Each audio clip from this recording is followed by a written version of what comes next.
interview Bob Price today on a recent controversy that he has stirred up in the Flashing Swords anthology of stories. I wanted to interview him because I feel like in his introduction he brought up a lot of controversial topics that people are discussing these days. And welcome, Bob. Thank you. Yes, yes. And so just for the people that don't know about this stirring controversy, what was the anthology supposed to be? For people that have no idea what Flashing Swords is, what is it? It was a series of anthologies that Lin Carter, who's a great anthologist and fantasy fiction writer in his own right, started back in the, I guess, the late 60s, or maybe it was just the early 70s, but it was a successor to a series that his friend and collaborator, L. Sprague de Camp, started for Pyramid Books and other publishers, Warlocks and Warriors, Swords and Sorcerers, and so on and so on, where he combined classic stories of Conan, for instance, by Robert E. Howard, and others that were less known or had never been reprinted, and they're all sword and sorcery, the genre invented by Robert E. Howard in his stories. I love the Solomon Kane stories. Oh, yeah. Some of my favorites. So now, did you have anything else on that, or? Yeah, it hadn't been done for many years. Lin has Yeah. been gone for years. He was a good friend of mine. And so actually Bob McLean, who runs Pulp Hero Press, suggested that we make an anthology I was compiling that would have been called The Mighty Adventurers, a sequel to one called The Mighty Warriors that did come out. That I call it Lin Carter's Flashing Swords Volume 6. There were only 5 originally. And people remembered it fondly. I said, yeah, that's a great idea. And since I'm sort of the custodian of Lin Carter's literary estate and so forth, so that's what we did. And the book was finished and about to come out. And he sent it to Amazon. And they have this look inside feature, which shows the first few pages. And through no malice or anything, they cut it off before the end of the introduction, which was innocent enough. It was coherent, but it didn't get into my the shortest part of it, where I explained, the whole thing with Lin Fully Carter contextualized. and what it left was my discussion of the issues and that kind of determined the unique relevance of this genre in today's social climate. And a lot of people just did not like what I had to say. Well, that was my next question. Yeah, I was okay. going to say, if you only had a few sentences to sum up the point you were trying to get across, let's just do a synopsis. What would you say that was? In a few sentences, what's the overall point you were trying to make? Well, that in our era we have a many-headed movement to try to demasculinize men, to combat toxic masculinity, which seems to be equated with just masculinity. That we have unisex this and that, one sex, and it turns out it's one of the ones we've already got, it's female. And there's an attempt to exorcise any sort of macho maleness. Boy, wouldn't it be great, just like a reverse of the thing in My Fair Lady, wouldn't it be great if men were more like women? And the patriarchy is the origin of all evil, and so on. And there's resistance to the military and for having kids play with toy guns. And I say this is a dangerous trend, especially in the dangerous world we're in, where we're going to need defense if we don't already, with Islamic terrorism and so forth. That's right. We're just softening ourselves up for the kill. And one thing we could do to counteract this is to introduce young males to these great old stories by Robert E. Howard, the stories of Kenneth Robeson, Doc Savage, Burroughs' John Carter of Mars series, because these things are about traditional male heroism, and we need that now. And so I say, what's better than to bring more of this stuff out, and that's what the anthology is dedicated to. Excellent. So when you were penning this introduction, did you imagine you would get this reaction? Actually, because there was a lot of negative reaction. Let me just say that. There was a tidal wave, if you will, of people saying that by defending masculinity, you're somehow trying to hurt women. And we'll get into some of the quotes a little later about specific things, but that you shouldn't even have brought some of these subjects up. So, I mean, what did you kind of expect to happen when you wrote this? I mean, knowing that a lot of your readers would probably be more to the modern liberal view of things. Well, given the cancel culture and all that stuff, it didn't surprise me once it happened, but I have to admit I didn't anticipate it because I wouldn't have thought that anyone remotely interested in this genre, in this approach, would be one of these ultra-leftist snowflakes. I would have thought if anybody is going to appreciate this affirmation of masculine heroism, it'd be the readers of Sword and Sorcery. Yeah, and like you said, this is one way you can prepare young men for the realities of life through fantasy, so to speak. Because we do live in a tumultuous world, whether people like it or not. So I agree with that. Let me put you on the hot plate a little bit here. So were there any other directions you thought about taking with the introduction other than the one you did? And if so, why did you choose this one? And let me premise that with a comment that was made on Facebook.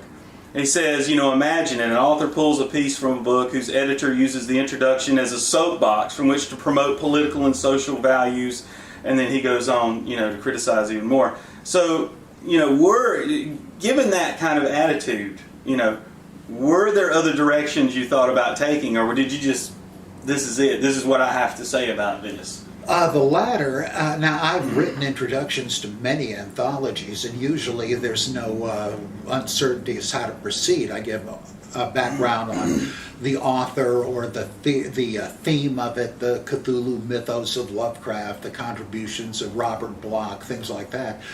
But this time, also with anthologies especially, there's the easy road to just say, boy, this is going to be a great book, these stories are great, these authors are talented, you're really going to like them. And I figure that's trite and even frivolous. There's no real content to that. And I thought, this is an issue book. It's not cheerleading or propagandizing different particular views of mine. It's saying now is the time for a book like this, and here's why it's so relevant. So I feel that it's sort of insulting to the audience to say that there shouldn't be material to make them think, to consider why this is important. And I guess I kind of take all the negative reaction as confirmation of what I said, that there are so many people that faint at this kind of thing. But I would do it again, and in fact I am going to do it again, because the publisher pulled out after half of my authors did. They got the vapors from reading my introduction, and later people said, why didn't you show it to them? Look, as an editor, I'm not in the habit of submitting my introductions to the authors. Good point. But several of them sort of clutched their pearls and pulled the stories out, and then the publisher got an avalanche of nasty comments. I'm never buying one of your books again, and all that. And he panicked, understandably. I get that. He and I, neither one anticipated that. And so he decided, well, he asked me if I could substitute another introduction. I said, no, not a chance. And so he decided then that he couldn't afford to publish the book and yanked it. Later they decided to sort of steal the book, put the stories that were withdrawn in it and get some more and have somebody else to edit it, which I regard as a little underhanded, but really who cares? So I control the Lin Carter estate, and I said, well, you better not call this Flashing Swords, because I own that, and I will be making Flashing Swords #6 with the remaining stories and some new, better ones, and I'm nearly done with that. That's what happened. It's a big drama with a lot of screaming and so forth. Well, when I read your introduction for myself, you sent me a full copy of it. It's so reminiscent of you and I and how we discuss things, because you're the type of person, you're like me. You'll spend 5 minutes contextualizing a one sentence that you want to say. So based on that and the snippet that was given on Amazon, do you feel like now, hindsight, that you should have revealed your conclusion sooner, or perhaps offered any disclaimers up front? One thing I am going to do with the new version of it is to take the end paragraph about the Flashing Swords tradition and Lin Carter and begin with that, and then say, let me tell you why this is uniquely relevant today, and then simply reproduce the rest of it. Okay. That lesson I will take. That's why I asked that question. People would have patience. Okay, so let's get into the content a little bit of it. I'm gonna do some quotes here. You said during one of the first parts, as you're prefacing and you're building up to your main point, that you said you would not qualify as a feminist these days. Why would you say something like that, given statements like, quote, "Women have endured a long history of oppression by men. Who can doubt that?" Unquote. The next quote, "Am I thus suggesting we ease up on rapists?" No, and you make several such statements, and I didn't want to read the full thing because I just want to get the idea out there. Why would you not qualify as a feminist when you believe in women's rights and you believe in these things? I actually agree with Ashley Montague, the anthropologist, that women are superior to men. Oh, Lord. So what I go on to say is that some have claimed copyright on the term and say, if you're it's like Joe Biden saying that if you're not voting for me, you're not black. I thought that had to do with pigmentation. In the same way here, people will tell you, oh, you're anti-abortion? Well, you're no feminist then. You're et cetera, et cetera. You're not a Democrat and a liberal. You're no real feminist. I mean, they'll even say to women who are conservative, you're not a woman. It's a kind of a propagandistic co-optation of adjacent issues. These things shouldn't be the markers. I mean, if it weren't a conscious strategy, they wouldn't do this. They would say, well, women, of course, have different political views. Feminists have different political views. We wish they all agreed with us, but they don't. But that's not the tack they take. You're really an Aunt Thomasina, like a female Uncle Tom. And I don't accept that, but I don't want to be confused with them either, so I'll leave you the term. So you see the parallels then that in general, you get from the leftist media, if I can use that high-level term. It's a redundancy, but yes. Yeah, there's a lot of parallels. So in other words, if you don't join with every environmental theory they have, you hate the environment. Right. Yeah. If you don't support the ACA, you're racist. Right. And I'm just waiting for the next shoe to fall. Next, if you're not a socialist, you're racist. Right. That's coming. I guarantee it. Mark it down. So, but you see the parallels. There seems to always be this all or nothing argument. Mm-hmm. As I was telling a guy on Facebook today, these folks that don't believe in absolute truth at large, you better absolutely agree with them, and absolutely they demand it. Mm-hmm. I just love that irony. Yeah. So do you want to discuss any of the other parallels there? It just seems like this overarching view of the left that's very totalitarian in my opinion. Mm-hmm. The old saying, knowledge is power. Well, today's version appears to be knowledge is just a propaganda term for power. It's all power relations. Ideology is just a defense of why, of our interests. Liberation theology has said that for decades.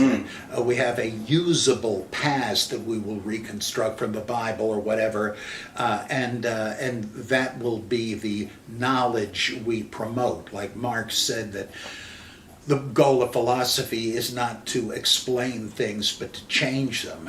I don't buy that. That's really making dogma the chief, and in principle it's no different from Islamic radicalism. Oh, wow. Well, let me move on to another quote you have here in your introduction. It says, quote, "It is a doctrine of academic and radical feminism that maleness is a destructive poison, that has ruined the world for so long and must now be cured, even exorcised. This trend has been evident for some years. Ever notice how fathers are portrayed in sitcoms and TV commercials, unquote. And that's one thing I found interesting myself, is how men, Tim the Toolman Taylor, Homer Simpson, and I love Home Improvement. I think it's a funny show. But you see these constant examples of men being complete morons, complete stooges, unworthy to lead their homes.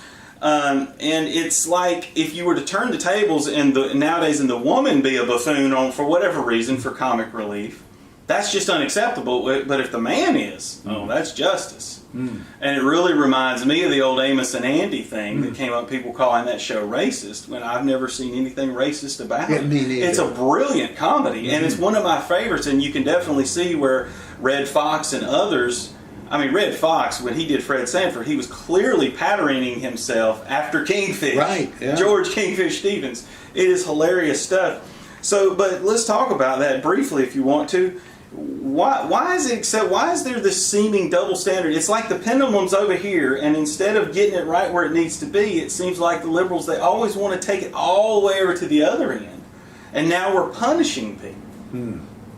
Well, the instinct of it is just vengeance. Now we're going to get our crack at this thing. I agree with that. That's hard to resist, but you need to try to resist it.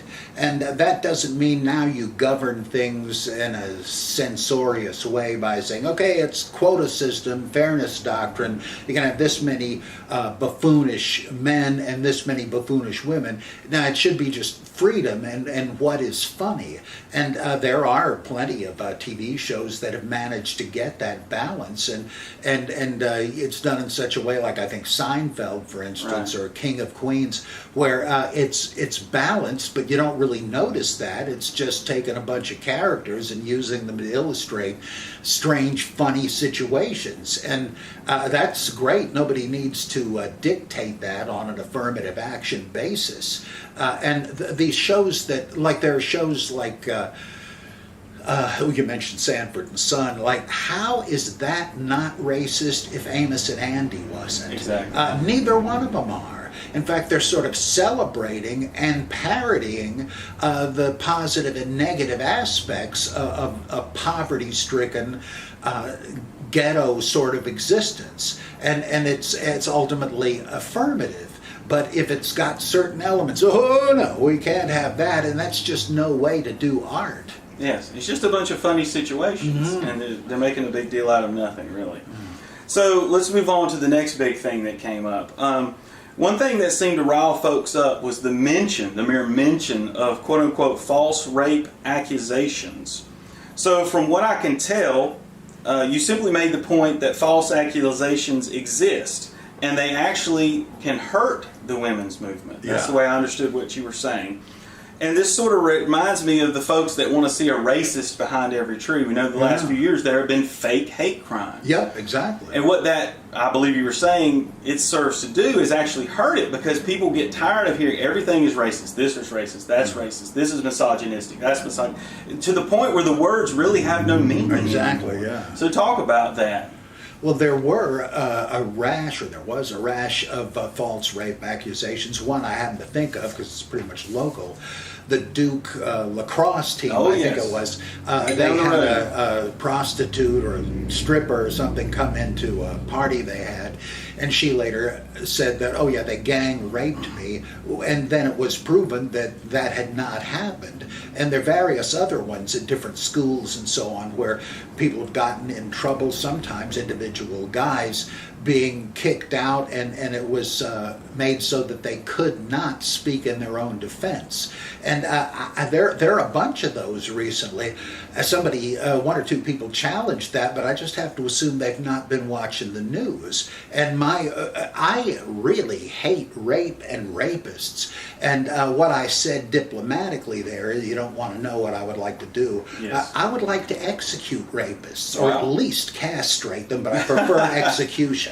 Right. So I'm not soft on rape, and to say that, like, a lot of these reactions amazed me because they, to put it mildly, were not cogent. It made me think that it was childish mudslinging, and it was clear that they hadn't even tried to understand what I was saying. It was triggered. It was an emotional reaction. Yeah, there were. What I wrote was not obtuse, though I think a bunch of the readers were.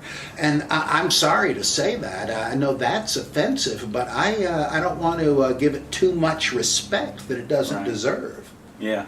Okay, well, let's jump to the next issue. The other one was daring to question the modern dogmatic teaching of gender fluidity. I'm sure you're familiar with the gender fluid and the gender confusion there seems to be going on this day. And I guess when you said it was epidemic, I could honestly see, being devil's advocate, where I think that would set someone off. What are you saying, Bob? Epidemics are typically bad. Well, yeah. But what I was going to say real quick, it's funny how this gender stuff is shoved down our throats daily. But yet when we respond, we're out of order. So talk about what you meant by that. Clarify your statements in the article. Well, it's based on my view of transgenderism.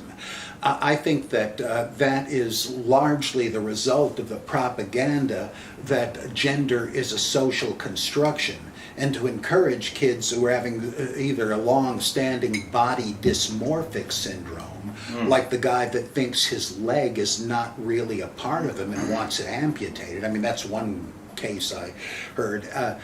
We don't have any trouble recognizing there's something wrong there. Somebody is alienated against their own body. Why is that not the case when you feel like you're in the wrong body and so forth? I think that is forcing, or at least encouraging, a decision that people are going to regret, and that by saying it's only a social construction, they're trying to make it into a social construction and then follow that up with surgery. Now, I may be wrong, but that's the way it seems to me. Now, there may be some cases where, no, there's something real going on there. And when I meet transgendered people, as I sometimes have, I don't have any trouble with them. I take every individual as they come. It really doesn't matter to me. So it's just that I can't help noticing a trend that I think is dangerous and actually victimizing a lot of young people, making them sacrifices to a leftist ideology. And to really think about the decision, I personally know someone that was allowing their 5-year-old child to self-identify as another gender, well, the other gender. And I told her, I said, 5 years old? Isn't that a bit much? But where did the idea even come from? I grew up, there was tomboys. There was, there was men that were more feminine than others, but that process to push them to do that kind of stuff didn't even enter their mind. And it seems like what you're saying is right. It's being shoved down our throats. And people are doing things they would have never thought of had it not been put in their face, in my opinion. So that leads to another statement. You talked about the breakdown of the family structure. Do you want to talk about that anyhow? This leads to that? Or do you feel like you've been clear enough so far? Well, it's a slightly different issue because you could still, like if you got the Cleaver family and Beaver decides to, oh God, what a terrible example, to become female, and he does, well, there's no reason he still wouldn't live with Wally, June, and what's his name? And that wouldn't necessarily undermine it at all.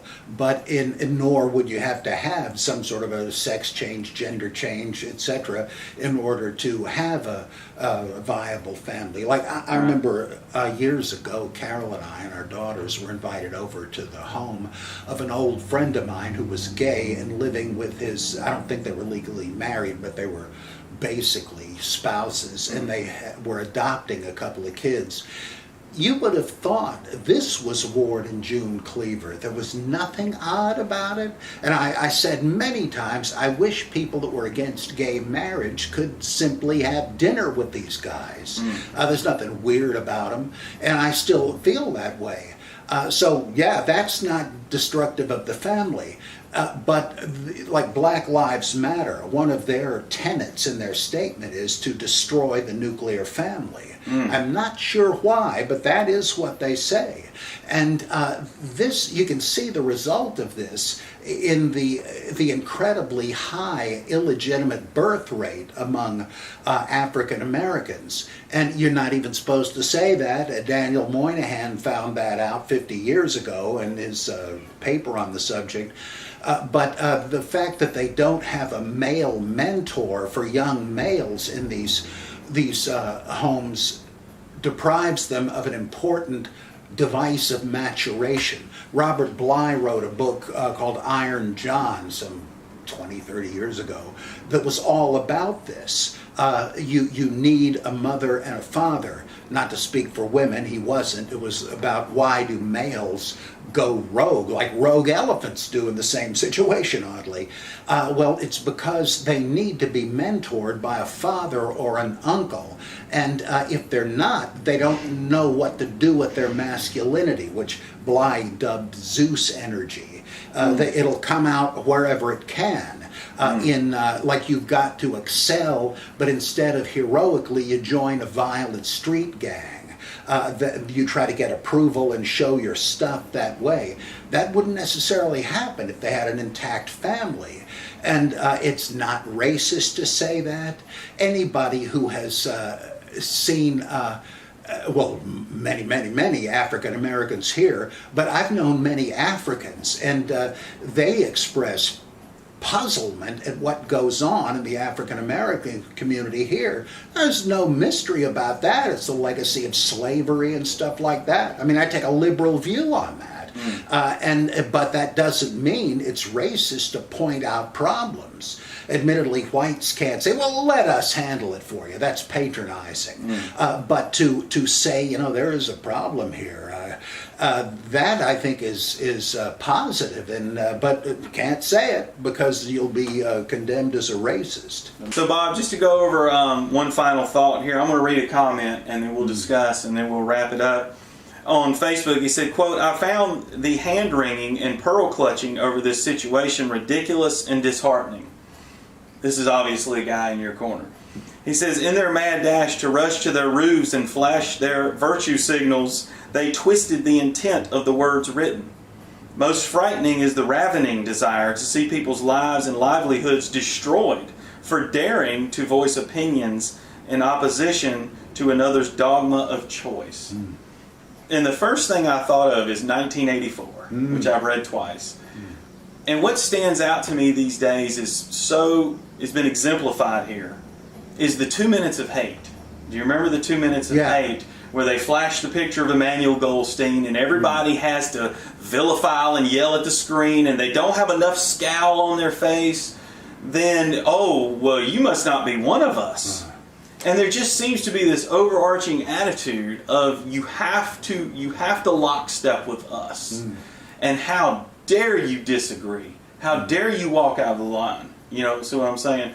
So talk about that to wrap it up. I mean, that's sort of what's going on here. And why is the left not able to see their totalitarian nature? Why can't they see it? Well, I don't know that they don't see it. They may see it and affirm it. I remember years ago the chairman of the philosophy department at Montclair State College, he was a Marxist, really easy to get along with. He was hilariously funny. I liked him. But he would say that there's no time for debate on these issues. We just got to get the job done. That it's just a distraction to go through the charade of dialogue. And that, I think, is what they're saying. Why should we bother humoring these right-wingers? Because they're wrong. We know that already. We know we're right. And it's just the same sort of thing with fundamentalists of any religion. In fact, people speak of the woke religion, a dogma that cannot be doubted or questioned.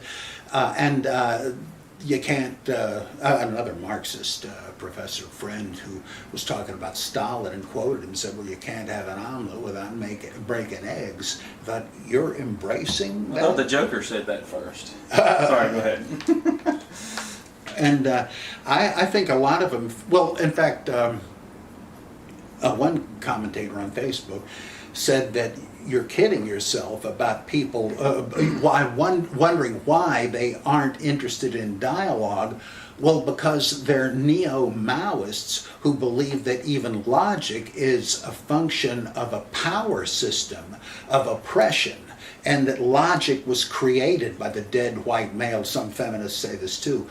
Some feminists even say, well, we have a different epistemology, a different doctrine of knowledge, and for us, emotion is the basis of knowledge. And I think that this is just like in African American leaders like Al Sharpton. They are encouraging their constituency to internalize racist propaganda. When American blacks, kids especially, are taught, you're a victim, you'll always be a victim, right. And if you excel in school, you're acting white. I think, right. What, are you in the Ku Klux Klan? Is that really what you think, that to succeed would betray your people? Well, no wonder you're in a terrible state, though there are plenty who have decided, I think I can succeed, and they do. We had a black president. That was the only thing I liked about him, by the way. And it's the same way here. If you have feminist philosophers saying, well, we really don't care about logic, emotion is good enough for us, you're just repeating what male chauvinist pigs have always claimed. Falsely, I thought. But you're defending it and affirming it. What kind of topsy-turvy world are we living in here? It becomes a yoke they put on themselves. Yeah. Anybody. You're white, black, woman, man, whatever. Mm-hmm. If you make yourself a victim, you'll be one. And you'll just create the excuse structure you need to keep it in place. So, but the one last thing that you mentioned, I mentioned about the intolerance of tolerance these days. How the leftists claim that they're tolerant, yet they can't seem to they cannot seem to accept anyone disagreeing with them. They can't tolerate it. The very definition of the word. And one guy commented to me, and he says, well, you can't he basically said, in so many words, you just can't tolerate anything. But yet, in what he said, he's actually proving my point, because I'm a libertarian, you're a conservative, we're very similar in a lot of views. We just really want freedom. We really want freedom. And we tolerate people who want to put us under tyranny, and we sit back and we say, you should have a voice. I don't agree with what you're saying, but you should have a voice. You get what I'm saying? As a libertarian, I put up with communists, Democrats, right? And yet they can't do the same favor for us. They won't tolerate any kind of dissent. In fact, you don't know how many self-proclaimed liberals I have run into that when I present a new argument to them, they've never heard it. They've never exposed themselves to the opposing view. Right. Where I'm just the opposite. I'm a Christian, but when I went around to, the reason I met Bob is I saw his debate with James White, and I said, my God, that guy lives right down the road from me. I got to meet this guy. Because I'm interested in exposing myself to the best arguments the other side has to offer. Because to me, that's the only way you maintain intellectual honesty. Yeah.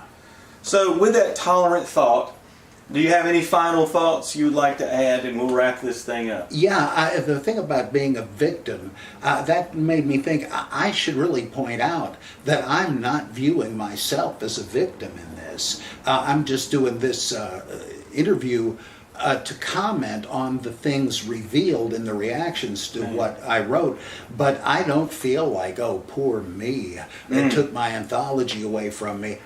Not really. I'm doing it anyway. A different publisher. For years, I've lacked any kind of academic employment because there I'm a heretic too. I hold all these super critical views of the Bible and its authorship, whether it's accurate or not. Nobody will touch me. I'm radioactive. I can't even get an interview at a lousy 2-year college anymore. But I don't care. I now realize what a mistake it would be, especially what academia's turned into. I have freedom to do my work. We kind of scrape by, but I much prefer this kind of existence. And but I don't, much rather do what I'm doing. And so I don't care about this, nor does the cancel culture really affect me personally. I just think that this is such a great example of it, that it's worth exploring. And the thing with the toxic, two other things I'd like to mention. People were saying I'm homophobic. Where do I even, maybe I just forgot already, I'm going senile, but where do I even mention that issue? Like, gay marriage is okay with me. Homosexuality is okay with me. Even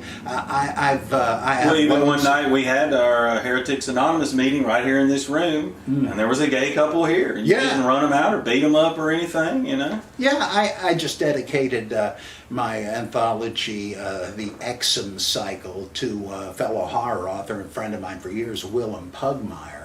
Now, if there was ever a flaming queer, it was Willem, and he wouldn't have declined that term. Could I have changed him to be straight? I wouldn't have wanted to. That would have destroyed the person he is. And the various friends of mine from years ago, I used to tell my mother-in-law when we were both Episcopalians, she's very conservative and felt uneasy about the permissive stance the church took toward gays. And I said, look, if we lose gays, we got nothing left because nobody else has any aesthetic sense. And as Episcopalians, that's almost the most important thing. I'm not anti-gay and never have been. And so it amazes me. I mean, it's like when people hear you're a Republican and say, oh, you're a racist, huh? What? Wait, what? It's like a friend of mine years ago in Gordon Conwell Seminary said to this woman that he was attending a seminary and he was going to be a teacher, ultimately not a clergyman, but she figured that he was, and said, oh, I didn't know you were gay. Huh? Like she thought any kind of seminary involved celibacy, and if you were celibate, you must be gay. Like, people just don't know enough. As Aristotle said, they can't draw distinctions. And just because you disagree with something doesn't mean you hate it. Yeah, and I don't even disagree on it. Well, that's what I'm saying. But see, as a Christian, I do think homosexuality is wrong. However, I've had gay neighbors and a lesbian couple that lived next door to us at our last house, and whenever they needed a man to do something, they'd come knocking on my door and I would help them. I mean, why not? Be nice to people. And we used to joke, man, you guys need a man around this house. You know what I mean? And that's what I don't get about the liberal council culture, the mentality of if you disagree, you hate. Which is sort of what you were touching on. Or you fear, right? Or you fear when I'm not afraid at all. Homophobia. Yeah, that's it's another a bad propaganda term, really. trick. It means if you don't think homosexuality is ethically legitimate, you have an irrational, hysterical fear of gays. Come on! My mother-in-law thinks homosexuality is immoral. You mentioned you're against it. You have reasoned positions. I don't happen to hold it, but I know well enough that it's a reasoned position. And you and I get along just fine. That's what people do in our today culture. They don't understand freedom. If we can't disagree, then we're not free. And you just got to march to the same tune. Right over the edge, if necessary. Evidently. There's a couple of other things. You mentioned Heretics Anonymous. Sure. For many, many years, Carol and I hosted these discussion groups. I've been to several. Yeah? And we actually have people with different views and have constructive, illuminating conversations. Usually, when I'm involved in them, I want to know more about a viewpoint with which I'm not familiar or have not agreed, because I sometimes change my mind once I see why somebody says, son of a gun, okay. Never thought of that. And I've had those moments. So but now that's not considered a good thing? How can that be? And that shows, people bemoan the division in our society, and they're right to, and this is an important component that it's happening on purpose. People are saying, dialogue, that's bad. It's almost like when ultra-fundamentalists say, I don't want to hear what the Mormons think or what liberal Christians think, because Satan might plant a seed of doubt. What you're afraid the devil is going to hypnotize you to accept errors if you even hear a view you don't agree with, that's crazy. That's cultic. And the woke religion is a cult. Wow. I've not even heard of this woke religion thing. Well, that's just the ultra snowflake, left-wing, fascistic. Really? Okay. Oh, and the other thing, the toxic masculinity deal. Yes. The element of that is true is if you're reading sword and sorcery fiction like Conan, it's pretty bloody. A lot of people like Robert E. Howard loved the phrase, you're cleaving the skulls of the bad guys on the battlefield. It's pretty gory. And would you want your kid reading that? Yes, I would, because it's fantasy for one thing, and it appeals to the shadow side of the human psyche, and that's something you have to do.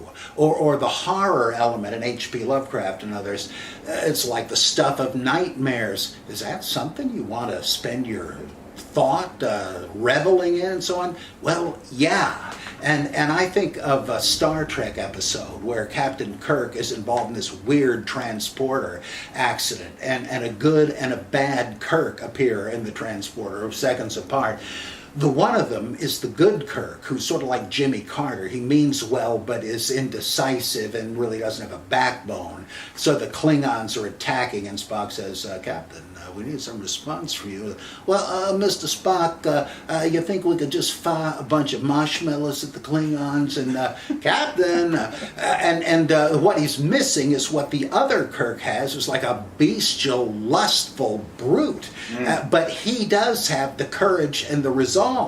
And so they need each other to be the whole Kirk. Yes. And this is great rabbinic theology. They have the belief that there is the evil imagination and the good imagination, so that you're always tempted towards sin, but you can always overcome it. It's not easy, but that, of course, it wouldn't be worth anything if it weren't. And they said that, yeah, you might be a real saint and want to, through your devotions or whatever, eradicate the evil inclination and want everybody to do it. But if you did, you'd be a pacifist and you'd open all the jails because, oh boy, it's kind of cruel to say. Well, don't they realize that the freedom they enjoy today, they're sitting in their homes because of the American Revolution? Yeah. Because the propaganda is they were tax evading bigots. No, they were men that were mistreated. These people were not only taxation without representation, but British soldiers were taking advantage of people, self-signed search warrants, and all the ingredients that were there. And we wanted freedom. And those men harnessed what you're talking about, and they went to war and they won that freedom. And so that's what I'm saying. Sometimes men have to get angry at evil. Otherwise, evil will what? Prevail. I don't remember who said it, but evil will flourish. I'm paraphrasing. When what? When good men do nothing. Yeah. Non-resistance. Like Gandhi said that Jews in Germany should turn the other cheek to the Nazis. He's not living in the real world. No. Isn't it kind of nasty to shoot those Nazi soldiers? Well, I'd hate to bloody my hands with it. All right, but then the Nazis will win. Hitler will rule the world, and look what you will have helped him do. Yeah.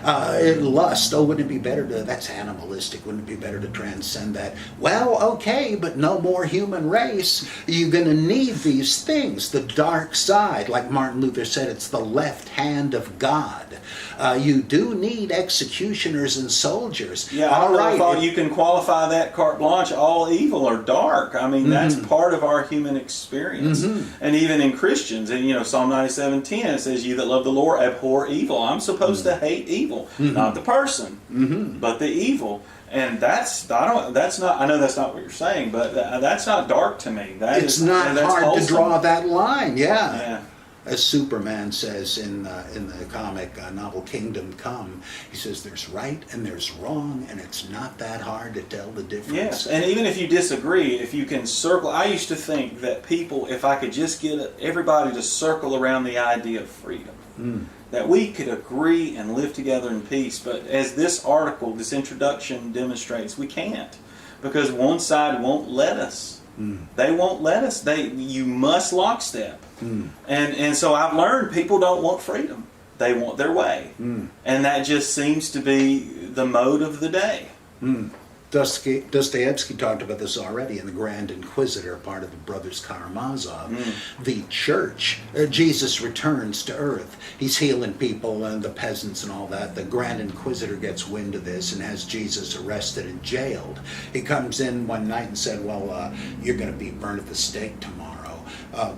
You see, when you came before, you saddled people with the cross of personal responsibility. They don't want that. You ruined it for them. And it's taken us all these centuries to get them to submit, which they like. We're not going to let you do it again. And finally, he says, still, I remember when I was an idealist like you, get out of town, don't come back. I mean, that really is absolutely important. The burden of freedom, and people don't want to bear it. That's right. Well, Bob, I've enjoyed talking with you. And I'm sure we can blather on for another 3 hours, but we'll wrap it up. Okay, thanks a bunch.